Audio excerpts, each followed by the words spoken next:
Good morning, little Clifty family. How are you this morning? Well, once again, we're getting rain outside. We're actually supposed to have some really bad storms, but that's okay. We have a lot of stuff to do in the kitchen. We've already harvested our onions and our cabbage, and put the onions up. We chopped a bunch, and then we stored some. We did that yesterday. And silly me forgot to bring the camera out. I was just in the mood. I was like, well, not in the mood. Get in the mode. Let's get it done before it rains. Get it done before it rains. Get it done before it rains. So that's what we done yesterday. But my neighbor who has the farm stand got a really good deal on some canning tomatoes. And so he messaged me and he said, Shannon, I got a bunch of canning tomatoes. Look. How big? So he said, I got a bunch of canning tomatoes. He said, he told me that how much he wanted for a box, and I was like, okay, stop, whoa, I'll go get a couple of boxes. So I went ahead and got a couple of boxes. I normally don't this time of year. I wait. I do have tomatoes. I've been putting my tomatoes in the freezer. Now I will say this. If you have a garden and you're doing your tomatoes and you just get like one here, two here and stuff, put them in a freezer bag. Just get a gallon bag. Just keep on putting your tomatoes in the gallon bag, and then just keep them in the freezer. And then when you get enough to get a bunch, all you do is take them out, let them thaw out. You run them over hot water, and the skins literally fall off of them. You know, they just peel right off. And then you can do whatever you want to do. So that is the best way, and that's what I'm doing. And I've probably got about 3 gallon size bags, enough for a small batch of something, but not enough to really do a good canning. Depends on how much you want to can. If you like to do little small canning days, or you like to do big canning days. I personally like to do big canning days. Now I'm making tomato sauce today. And the reason I'm doing this tomato sauce is because it's so versatile. So like I always make like ketchup and barbecue sauce, which we're going to do this year. I make spaghetti sauce, and I make pizza sauce, and we make a lot of different sauces. But I was like, I make this much, and so like we have spaghetti sauce, but then we run out of pizza sauce, and I'm like, man, I wish I had more pizza sauce. So what I was thinking is, let's just make tomato sauce. The one thing, it's a whole lot easier, and then I'll make the seasoning mix. So when I want spaghetti, I'll just go get my spaghetti season mix, open up my jar of tomato sauce, put my spaghetti season mix in it, stir it up, boom, and it's there. So, or pizza, like if we want to do pizza night, I'll just open up my jar of tomato sauce, add my pizza seasoning in it, stir it up, cook it, warm it up, and I have pizza sauce. So it's going to be a whole lot more versatile than just what I've been doing. So like say spaghetti. So where we are out of pizza sauce, Friday night pizza night has made us out of pizza sauce, but I still have about 7 jars of spaghetti sauce, which is actually really good to have 7 jars left at this time of the year. So, but now we're not eating spaghetti very often. So, okay, so this is baking soda, natural baking soda. I'm putting it in the water. This will get all the pesticides, well, most of the pesticides, I feel like. It'll get them a whole lot cleaner.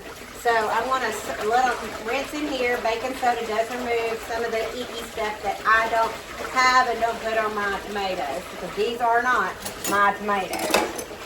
So I have to do them. I still do my tomatoes this way, because you don't know what insect's been on it.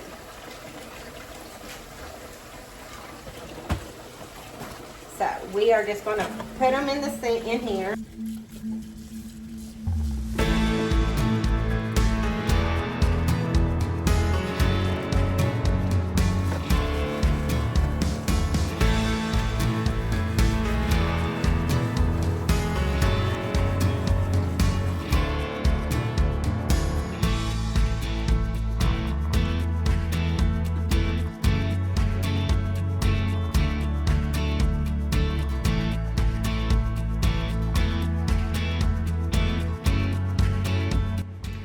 Okay, so we have them all washed and ready to go. So now it's the next step is to cut them. So my main thing is since they're not coming from the garden, is to get them washed.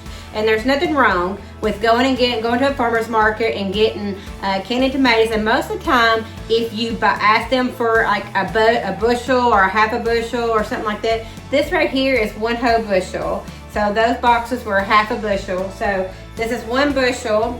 I don't know how many pounds it is, but we'll find out after we cut them and stuff. But usually they'll give you a deal. The more you buy, the better off you are. But so when you go to the farmer's market, you know, or wherever, ask them, hey, do you have a deal if I buy a bushel or a half a bushel of canners? So we have them all washed. That's one of the most important things, washed, and then they're out here. Now we're going to cut them up. Now I have two different machines that I use, and today I have my daughter to bring her KitchenAid up here since mine went kaplooey. So we have a KitchenAid, and I have a attachment that does this. It will literally core and peel them and take the seeds out all at one time. You just push them and they do it. Game changer if you're going to preserve a lot and you're going to do this all the time, and it's well worth your money. I have a manual one that I absolutely love, and it's actually probably 15, 16 years old. We've been here.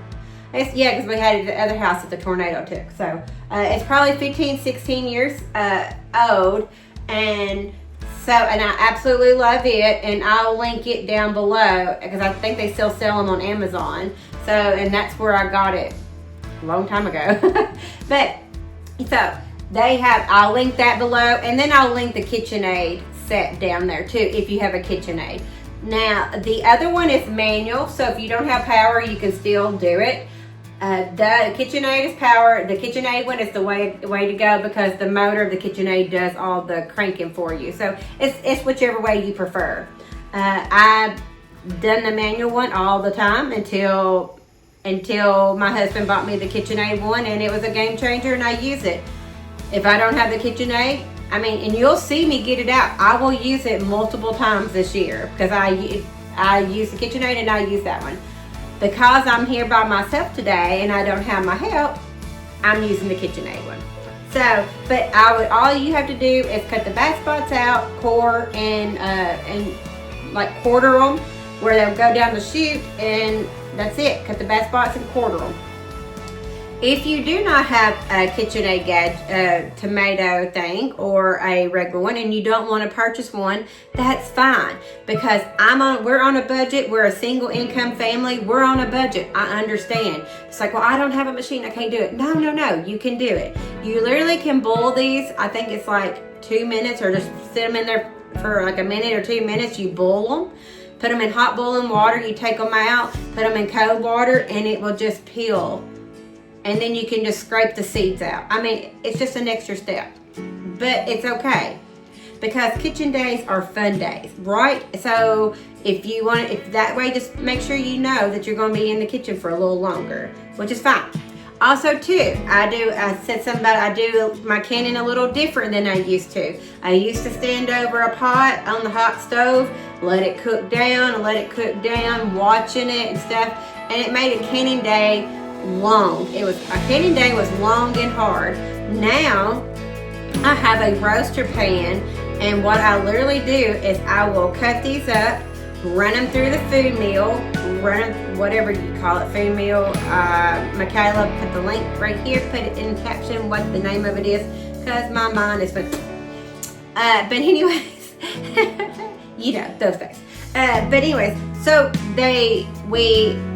I started using the roaster pan, and what it done was it took all that standing over the stove stirring. So what I do is I'm going to cut these up, put them through the sieve, I'll put them in the roaster pan, turn them on low, I'll open the lid or turn it where the steam can come out, and it will literally just cook all day today, the rest of the day today, and all night tomorrow.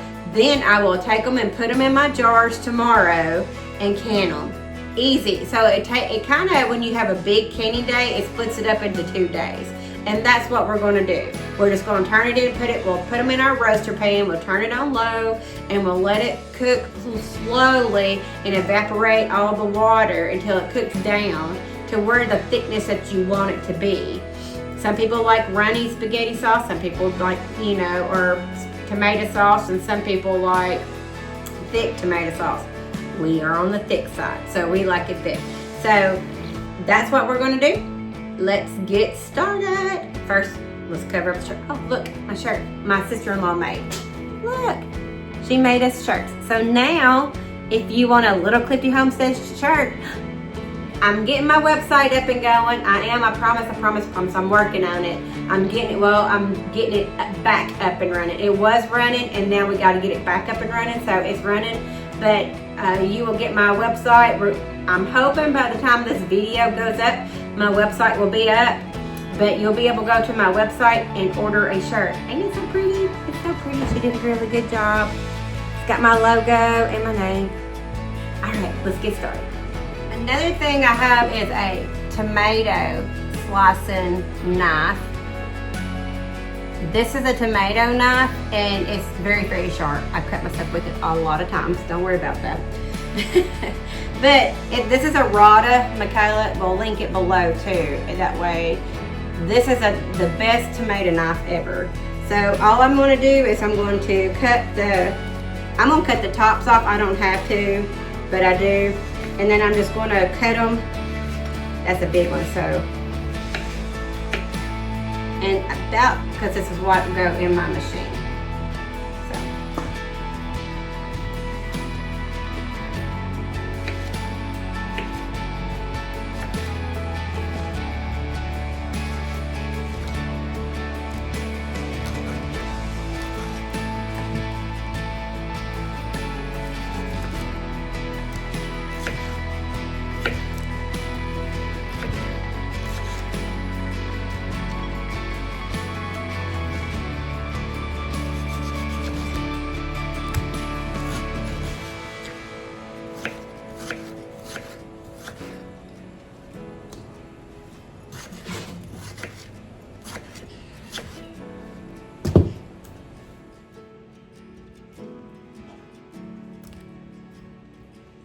Okay, so I have my machine.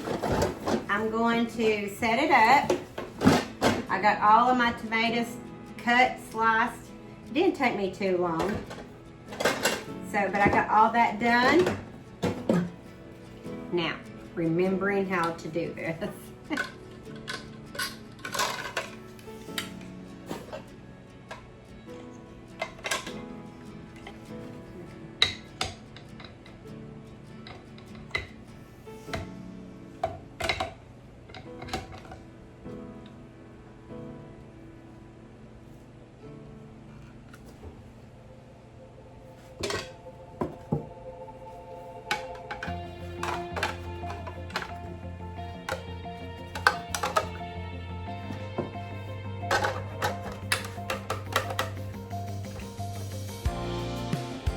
That's all it is.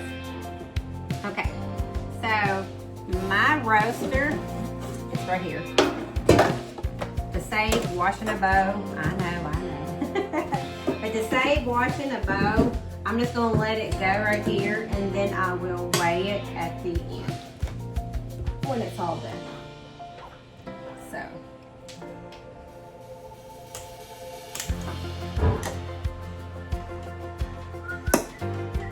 It would help if I plugged it in, wouldn't it?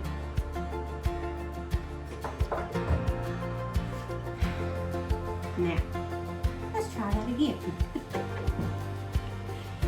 I'm usually here with my daughter, and my daughter does all this stuff. So, but I'm by myself.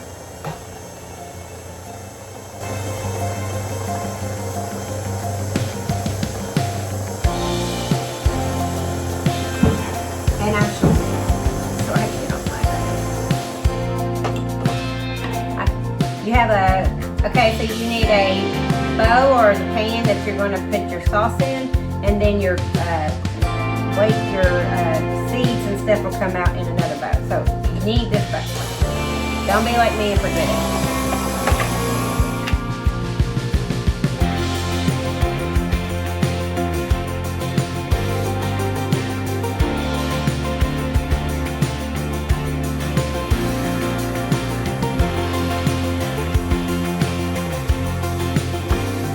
This is what I got.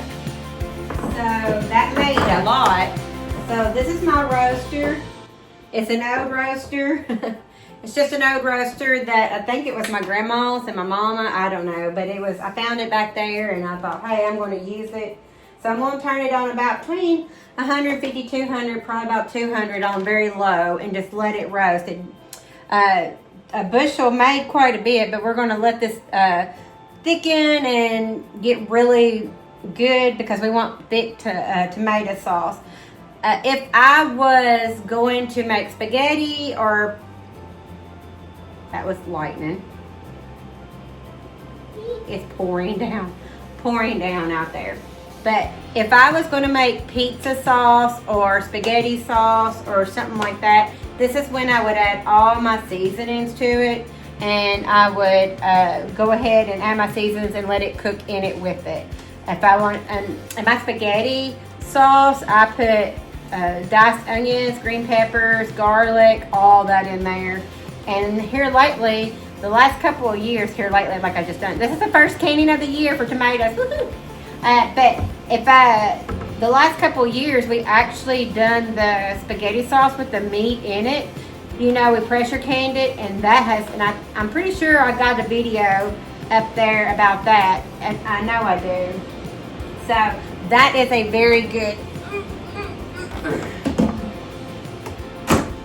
that's a very good way to do it. You want quick, easy meals that, you don't have to, you know, do fast food. That's my fast food.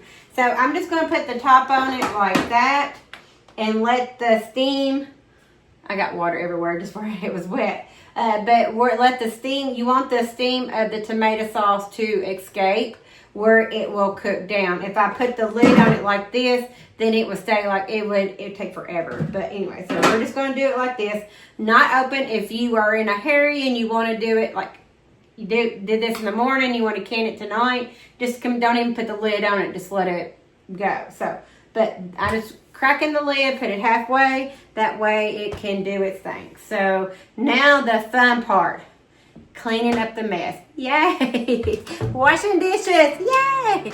All right, it's the next morning. My sauce has been cooking all day, all yesterday and all night.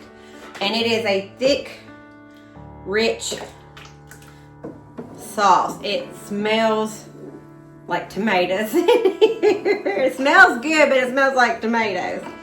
So while I got this, getting everything ready, I got my water back here. I'm going to put my jars.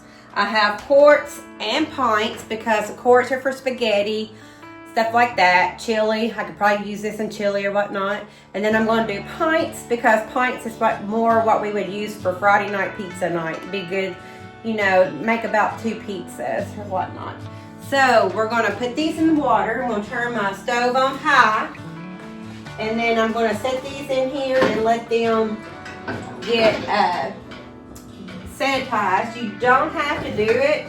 If you can longer than 10 minutes, you don't have to do this, but my sauce is warm, so I want my jars to be warm. And my jars, I store them in my cold room, so they are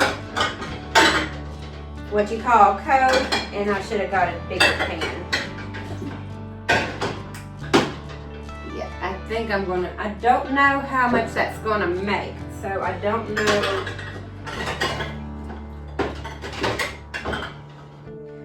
I may should have got that bigger canner, but I think that's all it's going to make. I'll set these two to the side.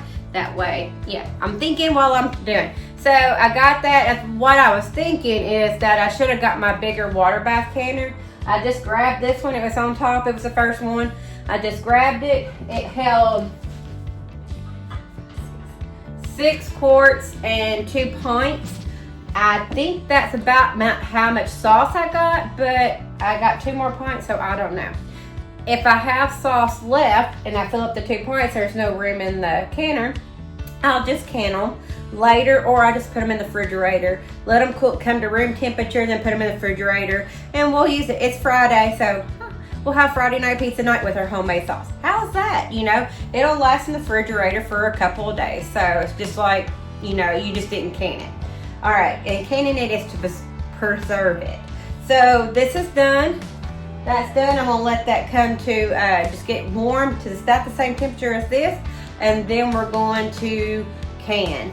My freeze dryer is ready, so while that is doing its thing, I'm going to chop up some broccoli and put it in the freezer. Okay, so my jars have just got heated up, so I'm just going to take them out of the pot. Good and hot and warm.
I got glass in it now, so now I'm gonna have to go pour that out and then put more water in. Okay, well my pan is filling up again because you saw that jar fall. Well, that jar busted and it is broke. These jars I get at the Amish, and they're not made for pressure canning. I don't pressure can with them, and you just see they're just not. But anyway, so it was my fault. It was too full of water, I guess. I don't know. But anyways, we're going to blame it on the jar anyway. But while my water is filling back up, and then I'm going to have to get it back to warm temperature. So it just sets me back just a few minutes, but that's okay. No one got hurt, right?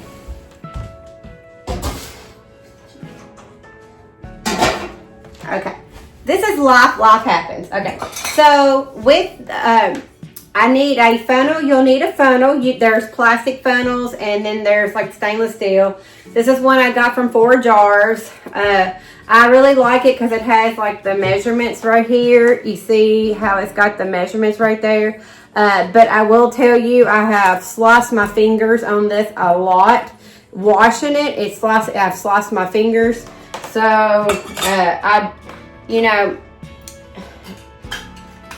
but it is a good funnel. I like the stainless steel funnel. And then my lids, I use Superb lids. I'm not affiliated with them. This is just the ones that I really like. I talk about them. This one. So you'll need a funnel. You'll need just some kind of ladle, whatever, spoon, measuring cup, or something to pour it in. You'll need your lids, and then you'll need your I guess these are called lids, and then the rings. You'll need some rings to fasten them down. And I'm gonna go ahead and put these 2 in the water and let them be heating up because I lost that quart jar. So I'm gonna turn this off and unplug it.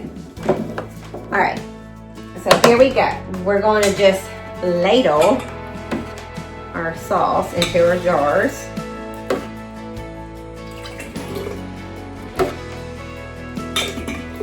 You want a 1/2 inch of headspace, but because we have to put salt, we're going to put salt and lemon juice in it. I'm not going to go all the way up to the top.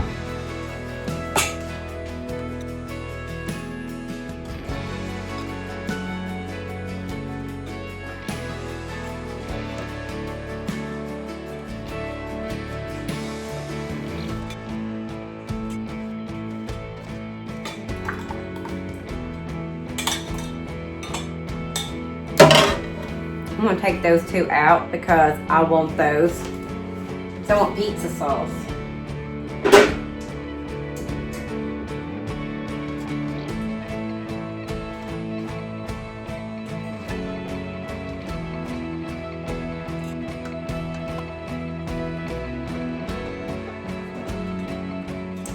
Alright, so you see, this wasn't enough for a quart, but it was too much for a pint. So I went ahead and just put a different lid on it. I'm going to let it sit here at room temperature, and whenever it gets room temperature, I'll put it in the refrigerator. And this is what we're going to have tonight for pizza night. I'm so excited about pizza night.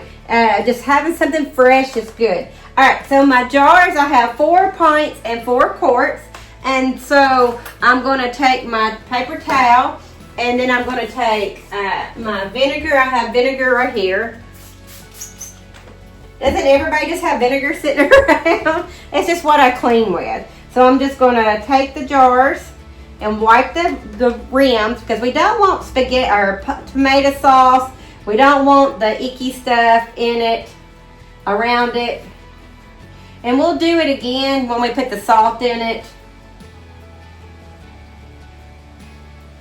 But let's just go ahead and get that tomato stuff off of there. We don't want that to dry. So for the quart, we're going to put a half a teaspoon of salt in it.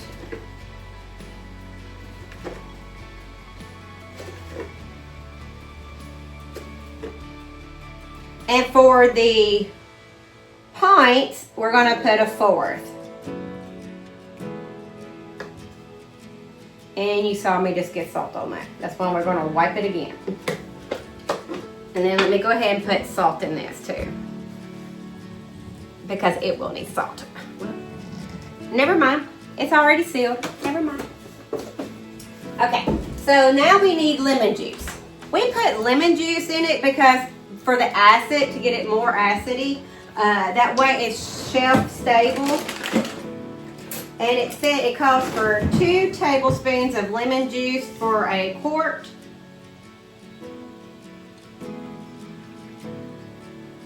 And see, that brought that right up to that half. I don't know if you can see from there. But that 2 tablespoons of lemon juice just brought that right up to that 1/2 inch mark. By the way, if I was trying to do that, it wouldn't have worked. Now the pint, we just split everything in half. We're just going to do half of a tablespoon, not teaspoon, tablespoon. Big difference.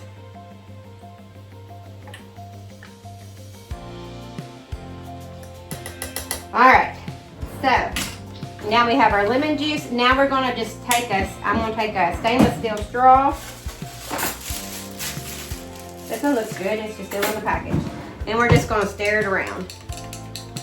This gets rid of the air bubbles too, so if there's any air pockets or anything in there, that's why it'll get rid of it. You just want to stir it around. This is so simple, y'all. So simple. There's so many ways you can can tomatoes, but I tell you, I have worked with pasta sauce, and I have worked with spaghetti sauce, pizza sauce, pasta sauce. I've done marinara sauce.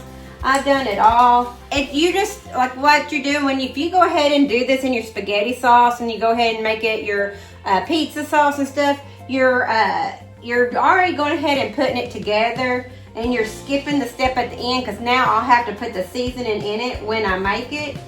But also too, so I mean, that's a plus. That's a big plus. But the downfall of that is that, like I said before at the first of the video, yesterday morning, I ran out of pizza sauce, and I've been wanting pizza sauce. So I have spaghetti sauce, but I don't have pizza sauce. So this way, I'm hoping and praying, the good Lord willing, because He is so good, that this way I can have spaghetti when I need spaghetti, and I can have pizza when I need pizza. I can make marinara when I need marinara. You know, I can put it in vegetable soup. You know, add some water to it and put it in vegetable soup. I can put it in chili. You know, there's so many things that I can do with just tomato sauce that I couldn't do if I had done it to get done just one simple thing. So that's why we're doing this. I hope and pray that this works. This is my first year doing it. We will see. Okay, so these are superb lids. So they do 2-finger tight. You rotate to 2-finger tight, and then you leave it alone. I'm going to put these in. That water's already boiling. Now, quarts are going to can for 40 minutes. Pints, if you do all pints, 30 minutes. But because I have them in the same water bath, I'm going to boil these for 40 minutes. It's okay to boil pints longer, and well, quarts too. But anyways, it's okay to do it. You don't do the quarts, so you would do 40 minutes for these, but not 30 minutes for the quarts. You always do the longest time. All right. We got them in there. All right. So let's go get everything cleaned up, and I'll see you in 40 minutes. Okay, so there we have it. We have fresh, good, yummy tomato sauce right there. I have 4 quarts and 4 pints, so it's ready to go. I'm so excited about it. I can't wait to try it tonight on pizza night. That's what we're gonna do tonight. So thank you so much for coming along with me as I did my first canning of tomatoes this year. It's just, when you do that first batch of canning, it just makes you feel like you just started it. Although I've canned beans and beef stew and hamburger meat and all chicken and all this stuff all winter long, it's just something about canning your first batch of tomatoes. And yes, they, like I said, they did come from my neighbor from the farmer's market, but that's okay. That's okay. But the first batch is done, it's underway, and now I feel like I've got the canning season started. So thank you so much for coming along with me today here at Little Clifty Homestead. I appreciate y'all. I thank y'all. So I will see y'all later. Bye.